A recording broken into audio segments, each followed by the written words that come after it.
চাওক পাৰ্থ যেহেতু ইতিমধ্যে নগাঁৱৰ যি শেহতীয়া বান পৰিস্থিতিৰ কথা যদি আমি চাবলৈ যাওঁ নিশাৰে পৰা কিন্তু কিছু পানী কমা দেখা পৰিলক্ষিত হৈছে আৰু যি এই মুহূৰ্তত যেহেতু মই ৰাঙলুত উপস্থিত আছোঁ ৰাঙলু উৰিয়া গ্ৰান্তত আৰু উৰিয়া গ্ৰান্তৰ এই পথছোৱাত আপোনালোকে প্ৰত্যক্ষ কৰিব যে আচলতে এই পথছোৱাৰ ওপৰেৰে পানী ইয়াত আচলতে এবুকু পৰ্যন্ত পানী হৈছিল কিন্তু আজি পানী যথেষ্ট কমা পৰিলক্ষিত হৈছে গতিকে যেহেতু নগাঁৱৰ তিনিটাকৈ ৰাজহ চক্ৰৰ কামপুৰ সদৰ আৰু ৰহা এই তিনিটাকৈ ৰাজহ চক্ৰৰ প্ৰায় 123খনকৈ বিদ্যালয় জিলা প্ৰশাসনে সাময়িকভাৱে বন্ধ ৰখাৰ নিৰ্দেশ দিছে গতিকে বহু সংখ্যক লোক এতিয়াও কিন্তু যিসমূহ আচলতে অস্থায়ী শিবিৰ সেই শিবিৰত বাস কৰি আছে ৰাঙলুৰ কেইবাখনো গাঁও ইতিমধ্যে জলমগ্ন হৈছে এই পথছোৱা ইতিমধ্যে যেহেতু প্ৰায় এবুকু পৰ্যন্ত পানী হৈছিল এই পথছোৱাত কিন্তু এতিয়া যথেষ্ট সংশয় নামি আহিছে কাৰণ পথছোৱাৰ যথেষ্ট ক্ষতি হৈছে স্থানীয় লোক আছে মই কথা পাতিম প্ৰথমতে যেহেতু এই পথছোৱাৰ মাজে কুচুপিত বা বিভিন্ন গাঁৱলৈ যায় কেইখন গাঁৱত এতিয়া পানী সোমাইছে হয় প্ৰথমতে মই ND24 নিউজক মই ধন্যবাদ জ্ঞাপন কৰিছোঁ আপোনালোকে আহিছে নিউজ সম্প্ৰচাৰণ কৰাৰ কাৰণে বিশেষকৈ মানে আমাৰ ইয়াত গড়েহাগি কোৰাবাহী ঘাট ননৈ কচুপিত উৰিয়া গ্ৰান্তৰ এটা অংশ গোটেইটো আমাৰ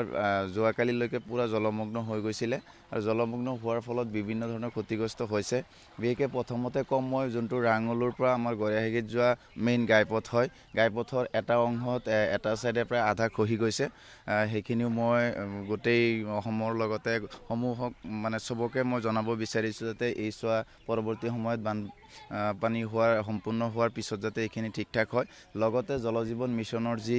পাইপলাইনৰ কাম হৈছিলে সেই পাইপলাইনৰ কামো ইতিমধ্যে সেই ঠাইডোখৰত চিঙা ঠাইডোখৰত উঠি গৈছে পাইপডোখৰ এতিয়া ৰাস্তাৰ মানুহে আপ ডাউন কৰিবলৈ অসুবিধা পাই আছে আৰু লগতে জিলা প্ৰশাসনৰ ফালৰ পৰা যথেষ্টখিনি সঁহাৰি জনাইছে মই জনাত যিমানখিনি মই এজন আপদা মিত্ৰ ভলণ্টিয়াৰ্ছ হওঁ ময়ো যিমানখিনি পাৰি আছোঁ সহায় কৰি আছোঁ মানুহক আৰু আমাৰ যোৱাকালিলৈকে আমাৰ ৰেস্কিউ টীম আছিলে SDRFৰ ফালৰ পৰা ডিষ্ট্ৰিক্ট ডিজাষ্টাৰ মেনেজমেণ্ট অথৰিটিৰ ফালৰ পৰা যথেষ্টখিনি মানে সহায় সহযোগ কৰি আছে জিলা প্ৰশাসনক মই ধন্যবাদ জ্ঞাপন কৰিছোঁ আৰু লগতে মই বানপীড়িত অঞ্চলত ক্ষতিগ্ৰস্ত হোৱা লোকসকলৰ বাবে মই যাতে প্ৰশাসনৰ ফালৰ পৰা সম্পূৰ্ণৰূপে সহায় আৰু সহযোগিতা পৰৱৰ্তী সময়ত আগবঢ়ায় তাৰ কাৰণে মই অনুৰোধ জনাইছোঁ জিলা প্ৰশাসনক পাৰ্থ যেহেতু এই পথছোৱা ইতিমধ্যে প্ৰায় আধা অংশ প্ৰায় ইতিমধ্যে ছিগি যোৱাৰ উপক্ৰম হৈছে আৰু এই পথত যোৱা কালিলৈকে কিন্তু এই পথত এবুকু পৰ্যন্ত পানী আছিল আৰু এই যিবিলাক ঘৰ আছে যিসমূহ মানুহৰ ঘৰ আছে সেই ঘৰসমূহৰ কিন্তু ভিতৰত সম্পূৰ্ণৰূপে পানী কমাইছিল কিন্তু আজি যথেষ্ট পৰিমাণে পানী কমিছে আৰু যিসকল লোক আছিল যিসকল বাসিন্দা আছিল এই ঘৰৰ গৰাকী আছিল তেওঁলোক কিন্তু ৰাঙলুৰ যি হায়াৰ ছেকেণ্ডেৰী স্কুল তাত আচলতে শিবিৰ পাতি তেওঁলোক থাকিবলগীয়া হৈছে এই ঘৰসমূহ ইতিমধ্যে দেখা গৈছে যে জহি খহি যোৱাৰ দৰে উপক্ৰম হৈছে কাৰণ বিগত 2টা দিন ধৰি তেওঁলোকে এই ঘৰৰ ভিতৰত এবুকু পৰ্যন্ত পানী আছিল কিন্তু আজি যেহেতু পানী কমিছে কিন্তু এই ঘৰলৈ উভতিব পৰা নাই ঘৰৰ গৰাকী এতিয়াও কিন্তু তেওঁলোকে আশ্ৰয় শিবিৰতে আশ্ৰয় গ্ৰহণ কৰিবলগীয়া হৈছে আৰু যিটো চৰাইবাহী আৰু যিটো ৰাঙলু সংযোগী পথ সেই সংযোগী পথটোলৈকো আচলতে ভাবুকি আহিছিল বানত যিহেতু এই পথছোৱাৰ আধা অংশ ছিগি যোৱাৰ উপক্ৰম হৈছিল ইতিমধ্যে আমি দেখুৱাই আছোঁ ৰাঙলুৰ পৰাই পৰিৱেশ আৰু এই অঞ্চলেৰে আচলতে কপিলি জলপৃষ্ঠ কিছু হ্ৰাস পাইছে বুলি আমি জানিব পাৰিছোঁ আৰু অনাগত আৰু বিগত 2টা দিন ধৰি আচলতে পানী কমা পৰিলক্ষিত হৈছে আৰু যদি পানী আৰু 2টা দিন যদি ৰ'দ বৰ্তমান পৰ্যন্ত কিন্তু বৰষুণ অব্যাহত আছে যদি বৰষুণ নিদিয়ে অনাগত 2টা দিনত হয়তো এই ঠাইৰ পৰা যি বানৰ যি পানী সেই পানী কিন্তু ইয়াৰ পৰা আঁতৰি যাব গতিকে যিহেতু এইবাৰ যিটো বান আচলতে নগাঁৱৰ 3টাকৈ ৰাজহ চক্ৰত ইতিমধ্যে ক্ষতিগ্ৰস্ত হৈছে ৰহা ৰাজহ চক্ৰৰ কেইবাখনো গাঁও ইতিমধ্যে ক্ষতিগ্ৰস্ত হৈছে কামপুৰৰ এক প্ৰকাৰ বিধ্বস্ত হৈছে বুলি ক'ব পাৰি কামপুৰৰ কেইবাখনো গাঁও কামপুৰ ৰাজহ চক্ৰৰ অন্তৰ্গত প্ৰায় 35খনতকৈ অধিক গাঁও ক্ষতিগ্ৰস্ত হৈছে বুলি আমি জানিব পাৰিছোঁ আৰু এইবাৰ যি বান আহিছে এইবাৰ যি বানত আচলতে প্ৰায় নগাঁও জিলাৰ 40,000ৰো অধিক লোক ক্ষতিগ্ৰস্ত হোৱা বুলি আমাৰ হাতত তথ্য আহি পৰিছে জিলা প্ৰশাসনৰ হাতৰ পৰা তথ্য আমি লাভ কৰিছোঁ গতিকে এতিয়াও কিন্তু যিসকল লোক আচলতে ঘৰৰ ভিতৰত পানী সোমাইছিলে সেইসকল লোক ঘৰলৈ উভতিব পৰা নাই কাৰণ পানী কমোতে হয়তো আৰু 2 বা এদিন লাগিব গতিকে তেওঁলোকে এই পৰ্যন্ত কিন্তু আশ্ৰয় শিবিৰতে তেওঁলোকে অৱস্থান গ্ৰহণ কৰিছে আৰু প্ৰশাসনৰ ফালৰ পৰা যিসমূহ খাদ্য সামগ্ৰী হওক বা বিশুদ্ধ খোৱা পানী হওক সেইসমূহ আচলতে প্ৰদান কৰি থকা হৈছে নিয়াৰিকৈ প্ৰদান কৰি থকা হৈছে বুলি এগৰাকী স্থানীয় বাসিন্দাই আমাক জনাইছে গতিকে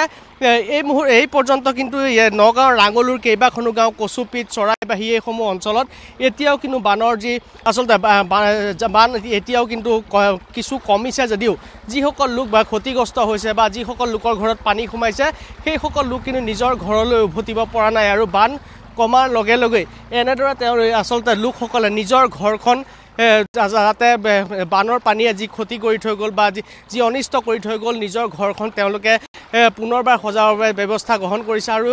জল জীৱন মিছনৰ পৰা আৰম্ভ যি পাইপ আছিল সেই পাইপো এই পথেৰে যি পাইপ গৈছিলে সেই পাইপো ইতিমধ্যে ইয়াৰ ফাটি গৈছে গতিকে যথেষ্ট ক্ষতি হৈছে এই পথছোৱাৰ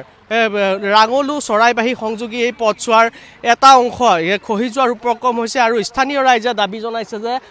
বান শেষ হোৱাৰ পিছতে যাতে চৰকাৰ তথা প্ৰশাসনে এই অঞ্চলসমূহলৈ আহি তেওঁলোকে গুৰুত্ব প্ৰদান কৰি এই পথসমূহৰ যাতে মেৰামতি কৰে গতিকে সকলোৱে স্থানীয় ৰাইজে ইতিমধ্যে আহ্বান জনাইছে চৰকাৰক আৰু এই মুহূৰ্তত দেখা গৈছে যে বানৰ পানী কমাৰ লগে লগে ইয়াত আচলতে অসংখ্য লোক মাছ ধৰিবলৈ ওলাই অহা পৰিলক্ষিত হৈছে যিহেতু যোৱা কালিৰে পৰা বানৰ প্ৰকোপ কমিছে বুলি ক'ব লাগিব ইতিমধ্যে মই আমাৰ হাতত যি খবৰ আহি পৰিছে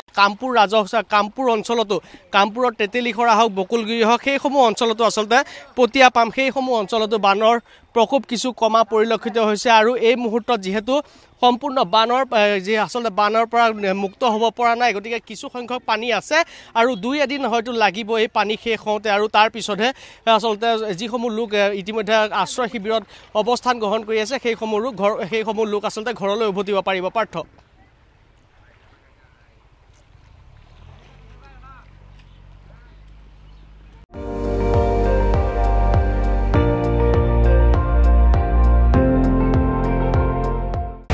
আপুনি চাই আছে ND24 সৰ্বশ্ৰেষ্ঠ নহয় সৰ্বোত্তমৰ দৌৰ